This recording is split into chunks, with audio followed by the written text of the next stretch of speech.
Yama everyone, welcome to the National Library and to our first ever Deadly Dialogue event.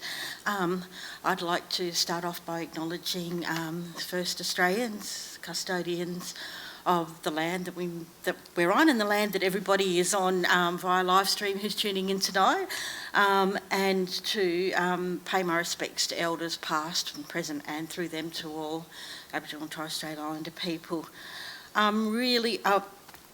Allow me to introduce myself. I'm Rebecca Bateman. I'm a Whalewan and Gamilaroi woman from the northwest part of New South Wales, and I'm the Acting Director of Indigenous Engagement here at the National Library. I'm thrilled to welcome you, everyone here in the room and everyone online, to Deadly Dialogues. This is the first in what is a series of 3 Deadly Dialogue events exploring first-hand experiences from First Nations performing artists. Deadly Dialogues is a new series of in-conversation style events, which is an extension to the current exhibition on stage, Spotlight on Our Performing Arts exhibition. It's a celebration of performing arts in Australia. Deadly Dialogues is a chance to hear first-hand experiences from First Nations performing artists that have told stories on stage through everything from body language to the oldest living languages in the world. With on-stage showcasing musical scores from Pecan Summer by Deborah Cheetham, posters and portraits, this is a wonderful opportunity to hear from the people behind those objects. We're really privileged tonight to have 3 deadly First Nations women here to share their experiences with us. First Nations performers Tammi Gissell and Yolanda Lowatta, and to bring the yarn together, media professional and presenter Rhianna Patrick.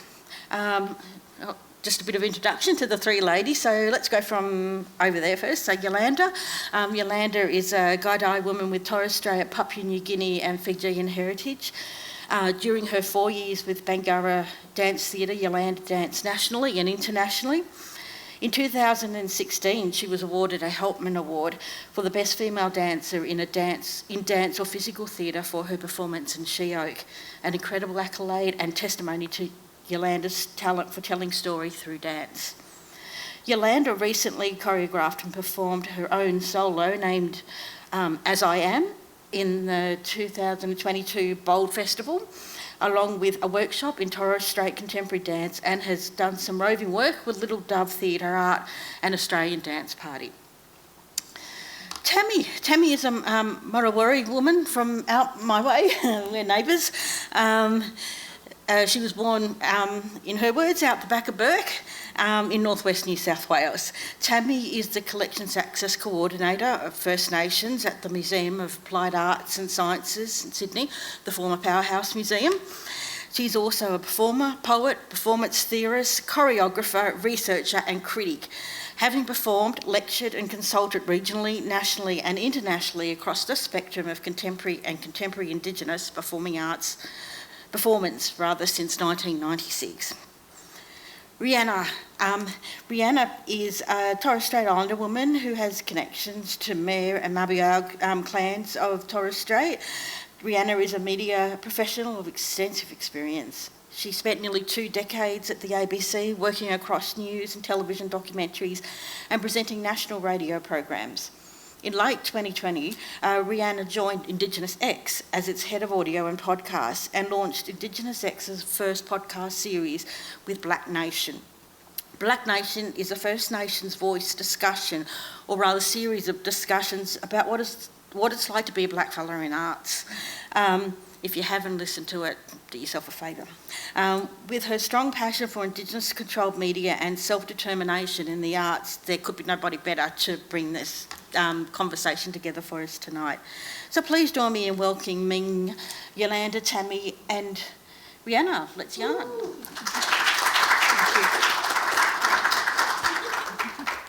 Thank you so much, Rebecca. Just as a Torres Strait Islander woman, I too would like to acknowledge the land on which we're gathering for this conversation.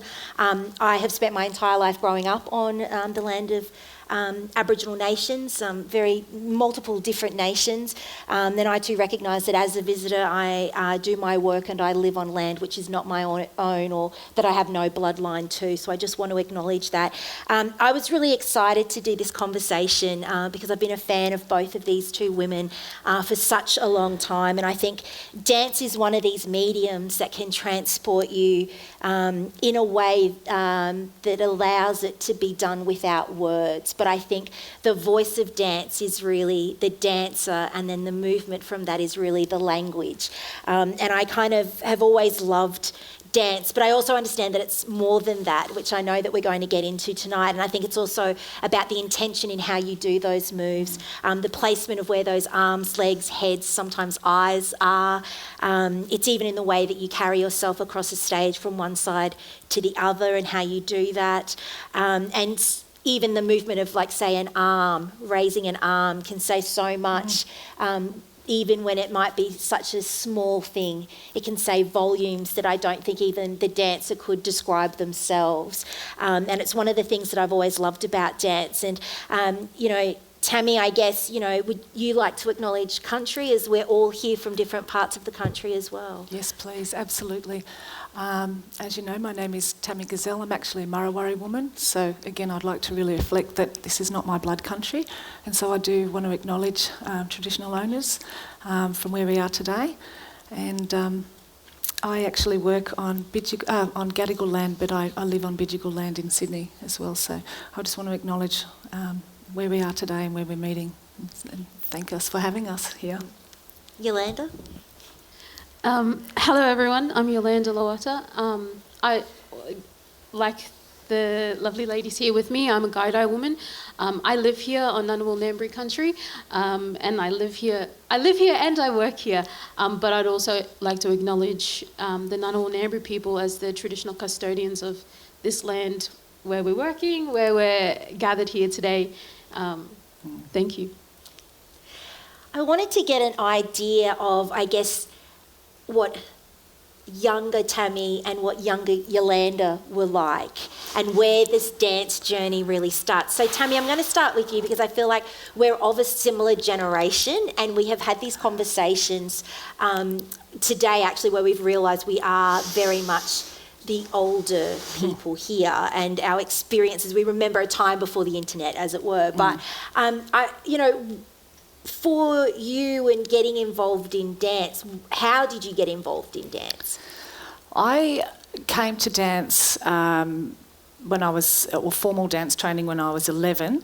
I used to put notes in the neighbours, things, I will dance for you, 10 cents a family or 5 cents each, and would go and dance in the neighbours' houses until Mum got cranky that I was inviting people to our home to perform. So she sent me off to dance lessons. And so that was sort of the jazz. And then I'm one of those people that came out of Dubbo Ballet Studio. And I was also trained by Doreen and Virginia Thompson from Thompson Dance Academy. And so I came out of Dubbo, jazz, tap and ballet girl, and had come up very much through that very Western kind of way of training with dance up until I was about 18, and then I jumped on a bus with $3.25 in my hand, and I was going to audition for Dance Encore, and very, very fortunately Bruce and Leslie Scott took me on, and they shaped me from there, from 18. So very much out in the bush, just taking jazz, tap and ballet lessons as much as I could, and just trying to take everything in. And so what was the place of dance in your family? Everybody danced. My mum was actually a Latin and ballroom dancer, so we always danced, but I used to just take over. But no, you sit down, come on, no, I know what I'm doing, you watch this. I think I took it a little bit more serious, and I always had a feeling that there was something in me that I was like, yeah, I know you're feeling the music too, but I'm really like, yeah, I'm feeling it, man, so there was something very important. I always felt like there was something important in the dance. I didn't know what it was, and it really wasn't until I was 25 that I kind of went, penny drop, this is actually bigger than making shapes in space. It was something deeply, deeply spiritual and personal. Yeah. Yolanda, what was little Yolanda like? How did you come to dance? I came to dance very late. I didn't start dancing until I was 18, yeah. I used to do traditional dancing growing up my whole life. But yeah, my first sort of formal dancing was when I was 18, and I went to a performing arts school in Brisbane called ACPA, the Aboriginal Centre for Performing Arts, and that's where, yeah, I did my first ballet class and freaked out and wore socks and like basketball shorts. It was shocking. And so you mentioned there, you know, growing up with traditional Torres Strait Islander dancing, so obviously dance had a very important place in your family. And I guess what was that education like of learning Torres Strait Islander dancing? It was amazing. It's hard to put into words. It's like when you grow up doing something and that's just a part of your life, it's not anything different. It's just a part of your life. That's what you do. It's, yeah. You go to it's school, like drinking you come water. home, you dance. It's just there. Yeah, I loved it. I got to hang out with my cousins, and when we would have to practice really hard too, and we'd have to do the movements properly because you give it the respect it's needed, that it's due, that it deserves. So yeah. I did do some cheerleading in high school, but it was like filling in for other people, and I guess that probably was my first introduction into, I'm going to call it Western dancing. And so that's where I learnt to count and follow other people and not sing while you're dancing. Like those kinds of, I can't be like 1, 2, 3, 4, whatever, you just can't do that. Whereas in like Torres Strait Islander dancing, please cut me off if I'm talking too much. Never. In Torres Strait Islander dancing, we sing songs and dance, and even if we're sitting down, we're watching the other people dance, we're singing songs as well. It's a community sort of vibe, yeah. So having had that experience of Torres Strait Islander dancing, Yolanda, what was it then like knowing that, the way that you get taught Torres Strait Islander dancing, it's very regimented in a way. It's done in a certain way. It's expected that you'll do it that way. There's a lot of pressure in a way. And so then going from that type of style to then going to that Western style of how, I guess, a non-Indigenous dancer is trained, what did you notice about the two? Did it prepare you for that you were used to people, I guess, yelling at you and telling you when it's wrong? It's funny that you say that, because that might have been the only part of it that I was prepared for. I had used to, old aunties and our grandmothers and grandfathers telling us what to do, and like get down lower or put your feet like this and look here and make this sound. I was used to that, but what I wasn't used to was tights and leotards and like trying to tame my fro that has its own personality. Those were the things that I wasn't used to, and counting, like even though I learnt it a little bit in like cheerleading, I still it didn't mean anything to me. I would make sounds, and I still sometimes do. I make sounds or like I just imagine wind or something to fill counts. Interesting. Yeah, wow. Interesting. Tammi, did you know that about Yolanda? No. But I understand what you're saying in terms of, in terms of making sounds for counts and things like that, because I tend to do a bit of that too. Yeah. Yeah. Yeah. Yeah, exactly. That's really interesting. Tammi, let's go to when you start to look at this as a career. Do you remember what your first job was when you got paid to dance? Yes. Apart from the 5 and 10 cent little leaflet. And the hiding I got from my mother, don't you invite people to my house. It was industrious.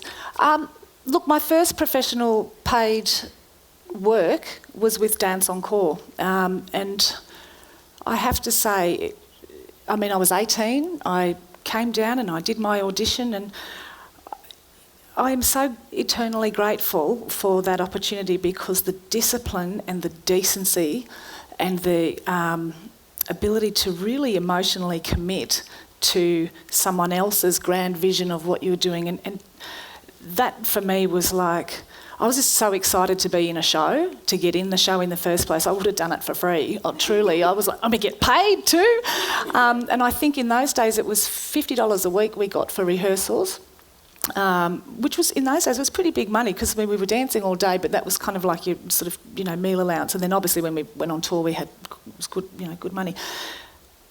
But I was just excited that I was in Sydney.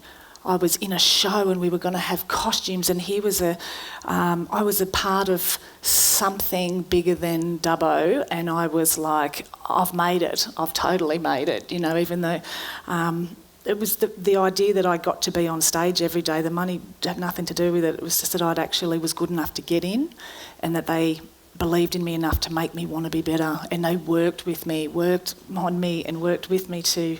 So I was aware then that it was a privilege. It was an absolute privilege to be. And if I'm sure plenty of the people that are out there listening that would know Dance Encore and the legacy of Dance Encore in this country, and how many fine dancers that were produced out of the incredible showmanship from that company, it really put me in good stead for life. So we were just like little Bambis, we just kind of, trying to, and Leslie and Bruce really gave a structure and style and pizzazz and how to sell a show, and I was like, I get to wear high heels too. So it wasn't ever about the money for me. It was about, I just want to keep dancing. And it was like, this is a job. And I think actually our first dance captain actually sat us down, I think probably a week or two into the tour, and we kind of had company meeting after the show, and she sat us down. She said, now, has the penny dropped? And I didn't know what she was talking about. And she said to all of you, she said, this is your job. This is your job. And I don't care if you feel sick or you don't feel, this is your job. You're being paid to do this. And I was like, now I know what penny drop means, because of the penny dropped. I went, it is my job, isn't it? I still was on the thing of, I get to dance every day. So then that became very, very real, that people are paying money to come and see you. You take it with absolute, it's serious business, So I was just thrilled to be a part of something, just to be a part of dance beyond the country, And I loved growing up in the country and some fine dancing, but it was like the next step. It was like, okay, you can be big fish in a little pond, but can you cut it with all this lot up in Sydney? It turned out I could, so. And I guess your mum was probably really grateful that she didn't have to sequin anything ever again. We had a good conversation about this today with the old speed tap sequin costumes. Yes, I'm sure she was very grateful once I got into the company that she would never have to sew those again, but she loved to see the costumes that we were in, and she said, geez, I'm glad I'm not having to make those costumes. I mean, Bruce used to make the most, and probably still does, make the most exquisite costumes, and so I just felt really fancy and really deadly, and I was just like, I can't believe that I'm here and I'm good enough. That was a big deal. Yolanda, what was that first moment where you were getting paid to dance? So my first paid dance job was with Ochre Contemporary Dance in WA, and I actually was a lot like Tammi. Like, it was, first of all, their target is red, and so I was like, this must be what professional dancing is like. You dance on coloured target, and so it was just sort of, it was novelty in the beginning, and I checked my bank, and the money was in there, and that was that I was like, I get paid. And it was a step up from ab study, so it was a big step up from ab study, so I was happy about that. What do you think you learnt in those early years and those first few jobs that you got? I think, so I spent a year on and off project based with Ochre Contemporary Dance, and to be honest, I feel yes, I did learn things in that first year, but it was more just me getting over the fact that I was dancing and getting paid for it. Someone thought I was good enough to be paid for it. And so I was here with these like amazing other dancers who some of them I didn't know and some of them I did know. And I was just like, whoa, it just felt exciting to be dancing alongside someone who you've been watching from afar and you admire. So I think it was just me getting used to that kind of environment. And the penny didn't drop until the next year. And it was the same thing. It wasn't until I went on tour and people were like, oh my God, we get paid to do this. And like, you know, hyping you up and like, this is your life, you know, backstage. And I'm like, whoa, it really is. And then stepping on stage and like rolling with it, you know. Tammi, what do you think it is about dance that only really those who have danced understand about where that need to dance comes from? Could you repeat the question? Do you think there's, you know, for you, like, where does dance sit in you? Oh, boy. Small question. There's a PhD in that. My first reaction when you said that, just here, fair in your gut, because from there everything comes out. From there, whenever I think of the dance or when I imagine there's just this, just comes here. And I guess, I don't know, as soon as you said that, I just thought this is where it sits. And I'm not sure why, but there's something about, something that my mentor Graham Watson said to me when we very first met, and he said there's something about the way that you touch space, Tammi, and the way that you allow space to touch you. And I think that there's something in that when we're moving that, I mean, it sounds almost cliched, but you're in some sort of zone. We're not here. You know, we're here, but we're not here, you know. And that's the point, you know. I guess we're treading in two worlds. And I think anyone who's had the joy, even if you're in the disco, at the back of the disco, minding your business, when you're lost in it, it's a very personal experience, you know. And I think having the privilege of being able to actually then go and share that and be that for somebody else, it's the closest way to, for me, it's the closest I've ever been to a sense of peace and a sense of meaning. And it's almost like I have a sense of recognition. It's sort of, oh, yep, I'm back here again. This is the pocket, or this is the whatever that thing is. It feels like home. It feels like home. Even when you muck it up and you do a big mistake or something and you think, you're still going to go home there. You're still going to go home. You're going to get in the bed and you'll make it up in the morning. But it's a hunger. It's a hunger and it's a satisfaction at the same time. Yeah, I don't know how else best to say it. I think you're explaining it very well. That's exactly how I feel too in dance. Like, for me, it sits in my gut as well. And that same thing that you were talking about, you filling space and then space interacting with you, in my mind, like, I envision that every time I dance, and that there's like little bubbles and cells all around me, and that I move into it and it pushes me back, and there's this like dance, and you just exist in it. Yes. Yes. That's exactly it. So then what is it like when you don't have that opportunity to?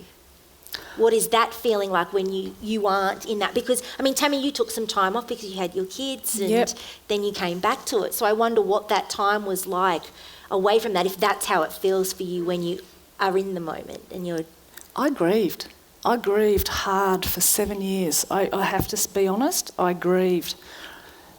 And I remember Karen Perlman from the Physical TV, I ran into her at a shopping centre and I'd kind of made this, I hadn't really made the decision, but the decision was sort of happening, that it was kind of like, I'm going to settle down, I'm going to settle down, I'm going to come off tour and I'm going to be a mum and I'm going to do all this kind of thing, and sort of had the conversation and I said, I think I'm going to, retire from performing. And I remember Karen just looked at me and she said, how are you feeling? went, oh, it's awful, oh, you know, and just started sobbing, you know, and she said, it's okay. You know, I said, I don't actually know how I feel about it. I have to say I grieved. I felt empty. I felt it's like someone just cut your wings off, cut your arms and your legs off, because that's all you know. That's all I've ever known. And I'd never imagined that there would be a point in my life where I wouldn't be getting up, going to rehearsals, being a part of someone's vision and sweating and being in a space with other people and being tired and exhausted and completely emotionally wiped out, but in that building up together. So I felt really empty, I have to say, even though, you know, God, my poor, you know, it's not that I wasn't enjoying the other things that I was doing, but it was tricky to understand whether it was just my ego and that if I was just missing the adoration of strangers, you know, because there is a part of that, you know, and of course when that light hits you and there's a sense of coming home. So I really battled with, is it just my ego and maybe all retired performers go through this? But then I just realised, no, I'm not ready to finish, man. I've got so much more that I need to say and do. So yeah, it was definitely a sense of it was a grieving. I felt as though I'd lost a really integral part of who I was. So the mind kept going, and you would have little quiet moments of you know, personal revolution where you kind of zip off and have a little secret dance somewhere, and you sort of think, I'll be back. But it was very tricky to actually allow myself to just try and get back in there. And I remember when I was in the space then where I could be like, right, I'm going to take ownership of this again, I was terrified, even just to do a spinal roll, the tears that would come, because I felt, man, when I actually dance again, I'm going to burst into flames, because I've got 7 years building up. It was really hard to try and figure out how to, I would never ever want to be like that ever again. Yeah. Yolanda, you're nodding a lot over there. I feel like you're getting a little emotional listening I'm getting to emotional. Tammi. Yeah. Yeah. Emotional is the word. Because you're probably in it now, maybe. Sorry? Oh, sorry.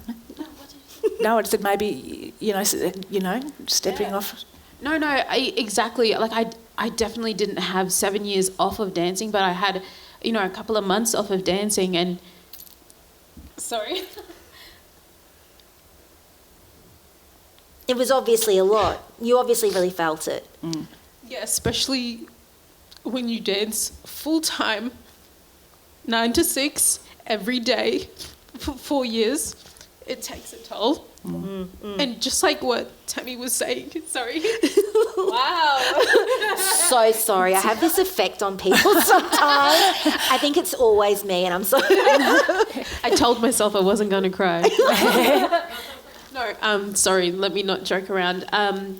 It really does feel like losing something. You go through, maybe not all people, but I definitely did. I went through a grieving period, and my body knew what it was like to perform.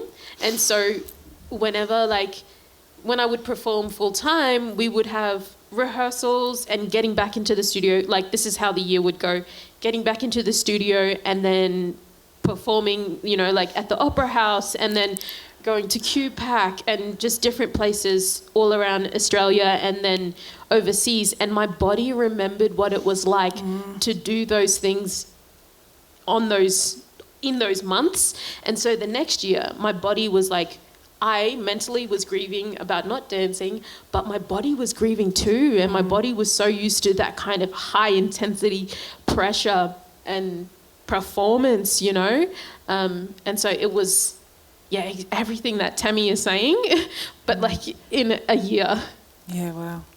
And so, if you look through that, I mean, I've always wondered, particularly when you're dancing so often and it is a full-time job, how do you connect with what it is that you're being asked to perform, and then how do you connect then with that movement to the audience? Mm. And if you need a moment, please throw it to Tammi as well.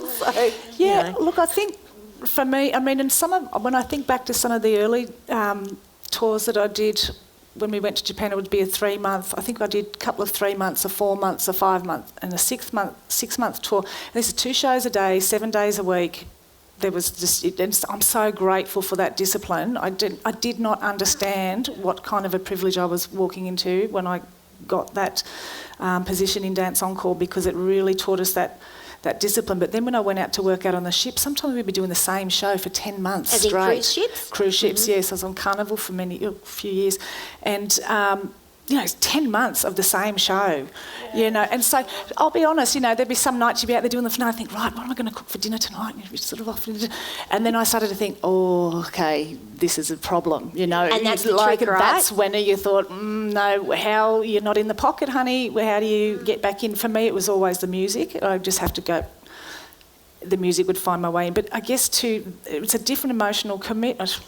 No, it is the same emotional commitment, but going from sort of more a commercial cabaret, pantomime, commercial kind of a background, and then now when there's something else to plug into in terms of Indigenous dance, or contemporary Indigenous dance, I should say, for my own experience, there was something to latch onto in terms of the energetic slipstream that we're going into, because it was either an old story or, there's some kind of broader universal philosophical thing that we could all could relate to, whether the piece was about respect or love or whatever. Those things go right across culture and time. So for me, I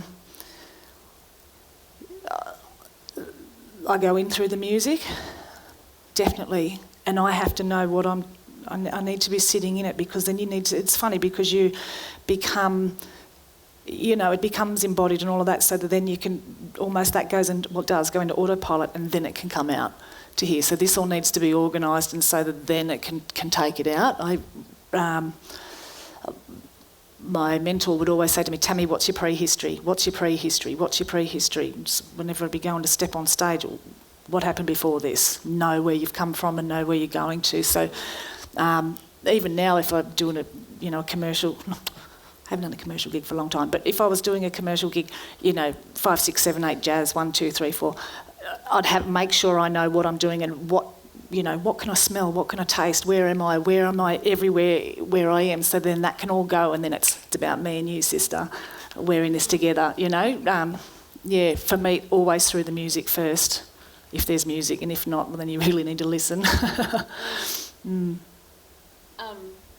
I guess sometimes I use music as well, but the other thing about me and dance is that I really get lost in music, like the kind of lost where you're like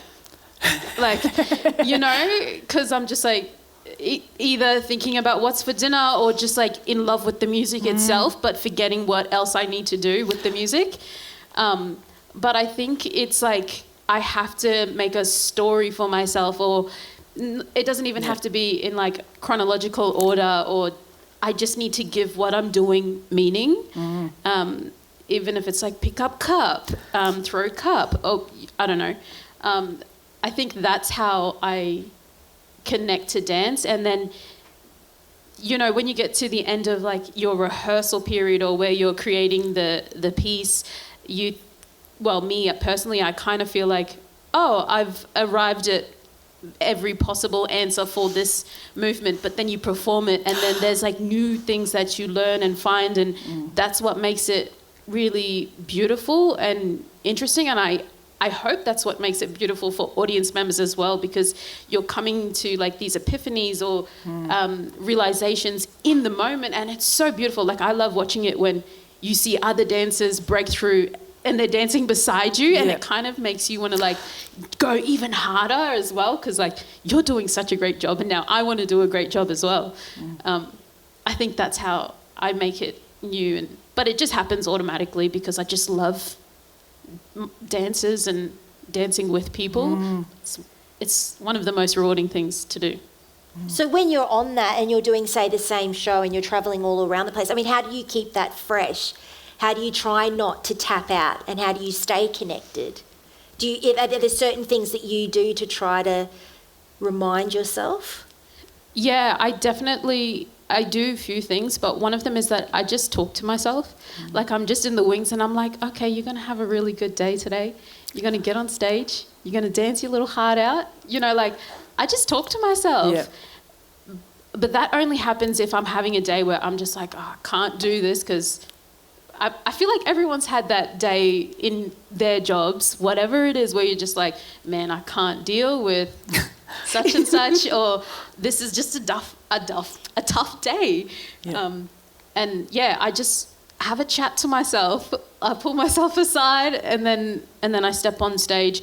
And usually when you step on stage, there's just such this like, you feel like you step into a different world, and you can't see the audience sometimes. The audience is dark and the lights are on you, and you feel like you're in a movie, like, or at least I do.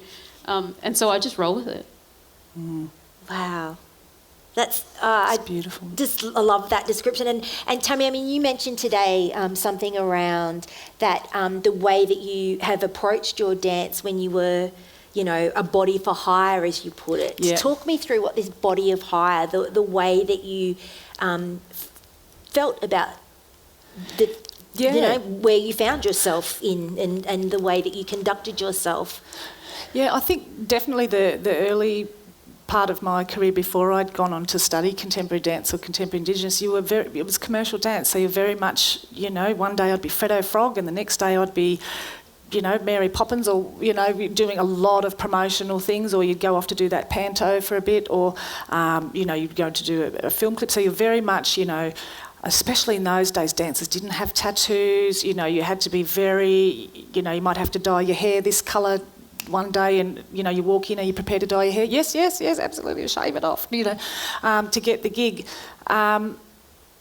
It was, you know, and I think it's interesting because even the language that goes around with those kinds of things, the cattle call, or that, you know, you're literally just a body for hire, and that's fine. And because often you'd be going in and they say, oh, we love the way you dance, love, but you're just a little bit short for what we need. We need someone to match such and such. So it was very much about a surface reality. No one cared what I felt about the choreography. They don't care. You're not here to care.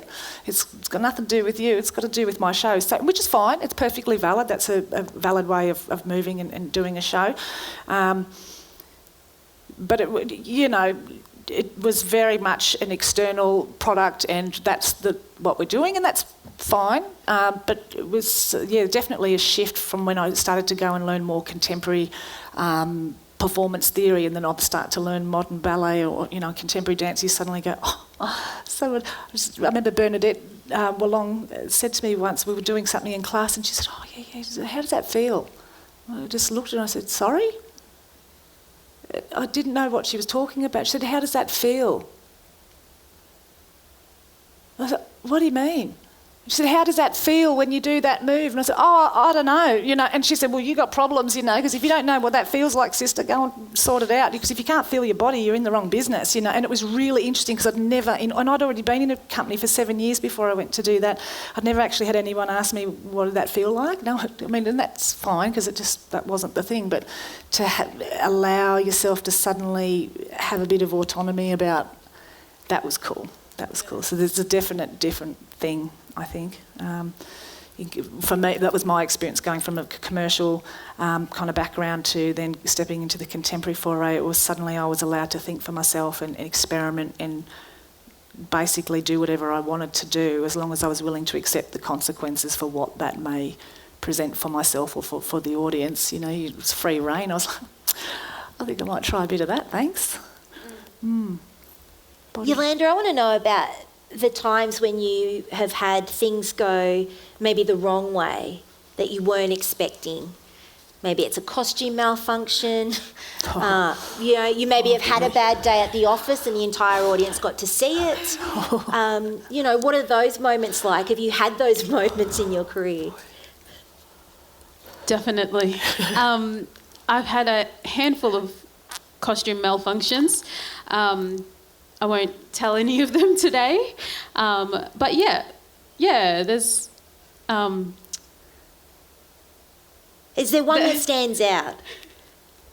I mean, it's up to you. I mean, you can tell us about that one time. That I told you today? If you want. It's up to you. Okay, I'll tell it.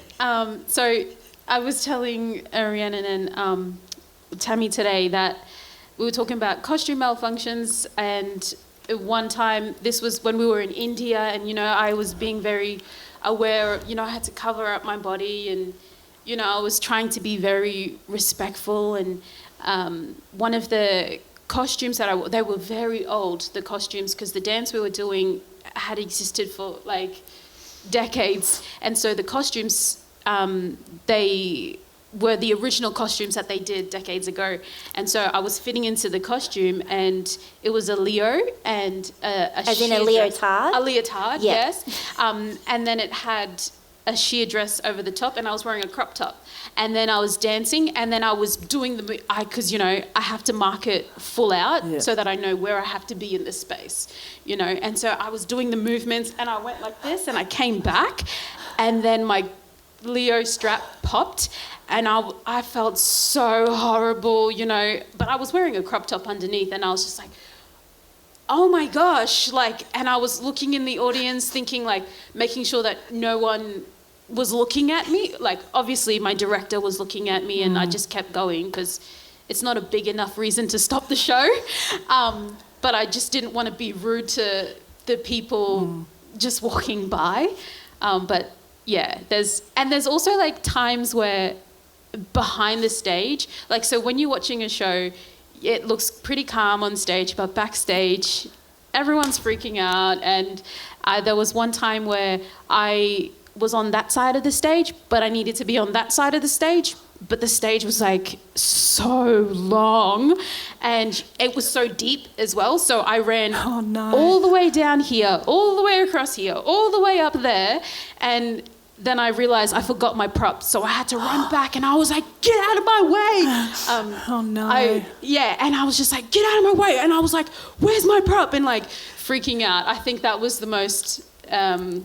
And I apologised to everyone, and they were like, oh no, we thought that, you might have been stressing out, because they could hear the counts, and everyone knew my counts, and they could hear it, and they were like, why are you not on stage?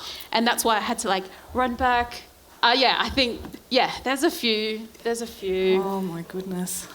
Tammi? Oh look, I've had quite a few. Oh boy, I've had quite a few malfunctions. Do you want just a costume one, or do you want a really good techie one? I've just remembered.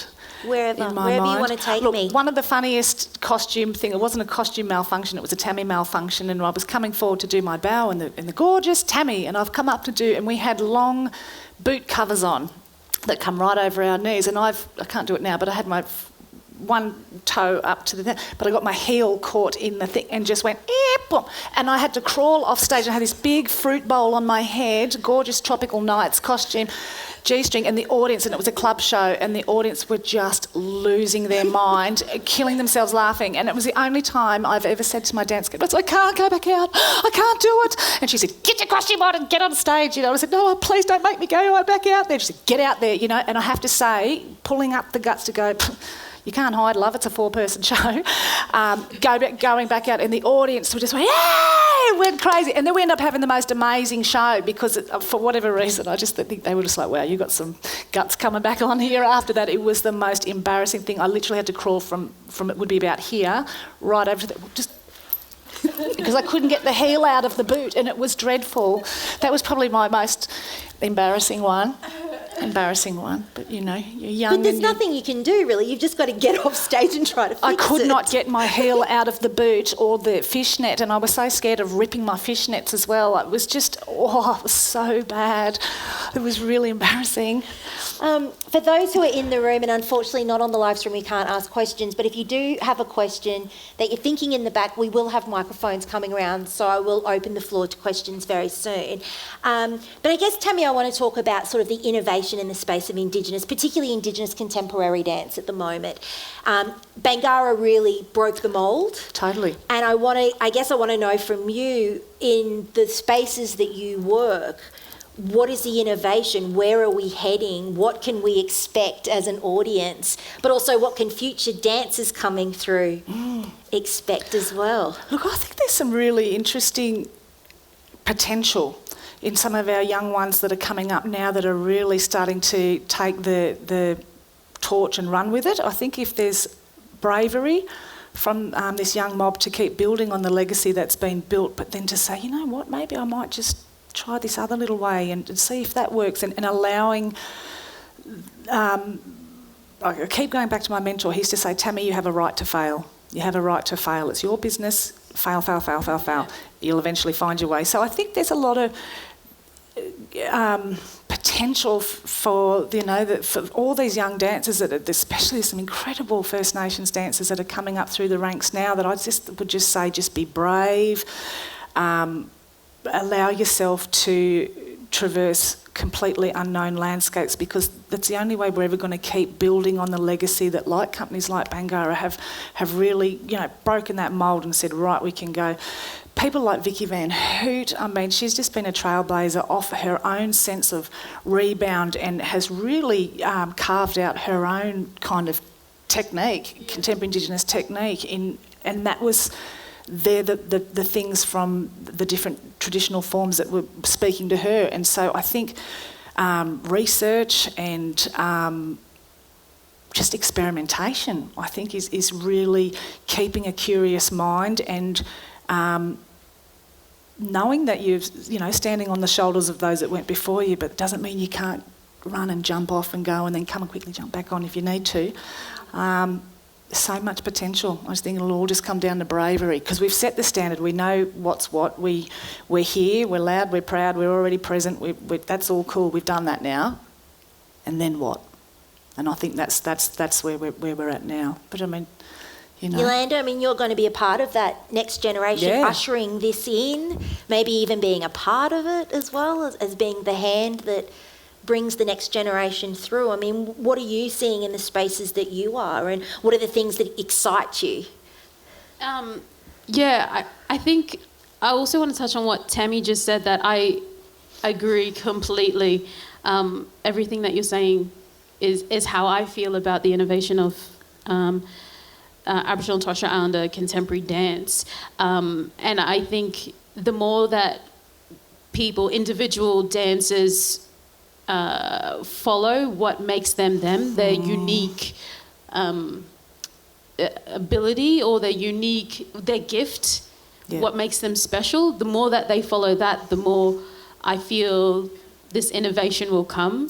Because it's like the thing that we were talking about today about trailblazers who just own their special gift. And then people are like, oh my God, like people are gobsmacked by what they have to offer. But when you talk to them, they're just like, no, I just want to do it my way. I don't want to be pigeonholed. I don't want to be boxed in. I want to do what my body wants to do. I want to honour me. And I feel like the more that people do that, the more, because it creates unique styles of moving and different, there's just, no two people move the same, right? And the more that you lean into that, the more exciting that is, and the more like yummy. I just love watching people just like in their world and moving the way that they want to move, and not like the way that someone else wants them to move. If that does that make sense? It's a tricky dichotomy, because on the one hand we respect and understand the need for discipline and repetition and a technique and having the aunties there, no, come on, that's not right, get down, do it again, because you have a frame of reference of what things should be. I think it's a tricky one, because you almost need to know what the rules are before you can start to break with them. And then I guess building up the I don't know what it clout to almost to sort of be like, oh, I'm allowed to go and do my thing now. It's like, no, mate, you can go and do your thing whenever you want, But it's a tricky two world, because on the one hand you want to be disciplined and have technique and have a sense of lineage. Who have you trained under? Who's where did you come from? What's the actual line that you've come down? There's definitely that, but then also it's finding that thing that makes you unique, and then being able to follow that. But that is so much easier said than done. My God, it was very rich coming from me, I can assure you. Well, I might open up to those who are in the room here at the moment. If you have a question, please raise your hand. We have a couple of microphones coming around. Oh, there's one down the front here. Thank you so much. Hi. Thank you both. Very, very interesting. Coming from a very mixed background myself of straddling between commercial jazz, that kind of thing, and contemporary dance, modern dance into contemporary dance. For Tammi, does it still resonate in your body, the commercial side, and does it inform some of what you do in your beautiful Indigenous contemporary dance? Yes, I think it does. I definitely think it, and I don't think I could ever lose that.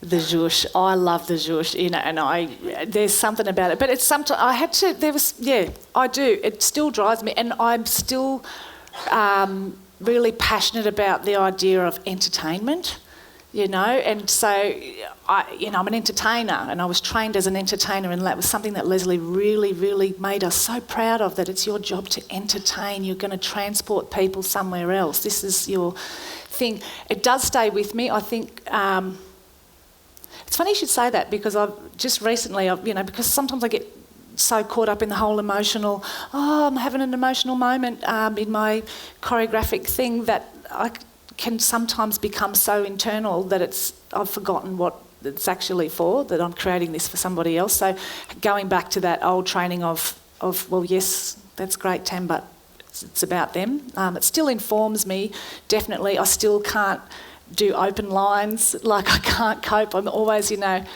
kicking to the corner and things like that. There's just certain things that are so ingrained in the body that that sense of show and showmanship, I think that would be hard for me to get rid of. And sometimes I miss it. Sometimes I miss the idea that I can go at 5, 6, 7, 8, here's your routine and that's that. And it doesn't require pulling up all of this kind of trauma and tragedy and dramatic ability to really kind of take people. Not that that's not important to be able to do too, but geez, it'd be nice to just go out and have a boogie sometimes and have the sequins coming and the lights and I should go and knock on Leslie's door again now and say, I could do it really good now, Leslie, could you make me a routine? Yeah, it's hard to get rid of, eh? Yeah. Can I ask another question? Sorry. Sure, go ahead. If everyone else is fine with that. Yep, I think everyone's nodding. You've got the floor. I guess this is about how much non-Indigenous dancers love Indigenous dance and would love to be able to share more. But the question is always where and how much can they just tap into, and what is that? Because you want to share what you do, but we also have to be so careful and so respectful, but there's just a way of moving that non-Indigenous dancers, young and old, would love to do more of, basically. I remember when Stephen Page set a number on the contestants from So You Think You Can Dance, and he made a really good statement. He said, how was that, you guys? And the dancers were all really, and these were all extremely talented, technically capable dancers, but they were struggling with this choreo. And I remember Stephen saying, and I remember thinking, I was sitting at home watching it, and he said, this is the dance from your country. You're an Aussie. It's important for you to be able to embody this. So I think that's something really important, Ruth, that gently opening those channels so that the average Joe dancer in Australia can actually start to be able to move and appreciate those qualities of movement. I think that's really, really important. And I guess it's finding the proper ways to do it so that it doesn't be just but actually being able, because all of these paces and ways of moving are completely in response to country. And it's not until you've actually been able to sit and yarn with someone for 6, 8, 10 hours about just the way that the river's flowing that can then start to inform on how you move. So it's time.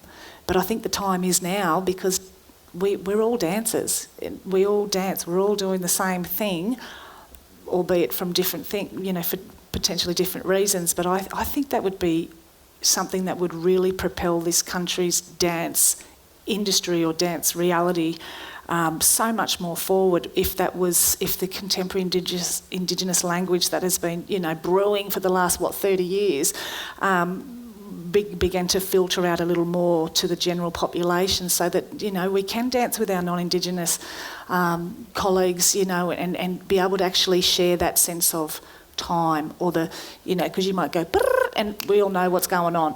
But it's unless you've got the shared language. And so for us, as dancers, that language is the way that we're moving with space. So I think that you've just hit the nail on something really, really important there, that we need to be able to share this in ways for our brothers and sisters across the dance, just as we've tapped into Western styles as well. So maybe it starts to become, I guess, because so much has been taken, that there's always a sense of protection. But I think contemporary Indigenous has almost broken up. It's its own little thing. It's still informed by and all of that kind of thing, but I think there's certainly in a space now where we could start to share the love a little more, so that we've not only got a more educated dance audience, but our colleagues get us, because I can do a ball change kick, no worries, but if we get to someone to do a traditional step, it takes time.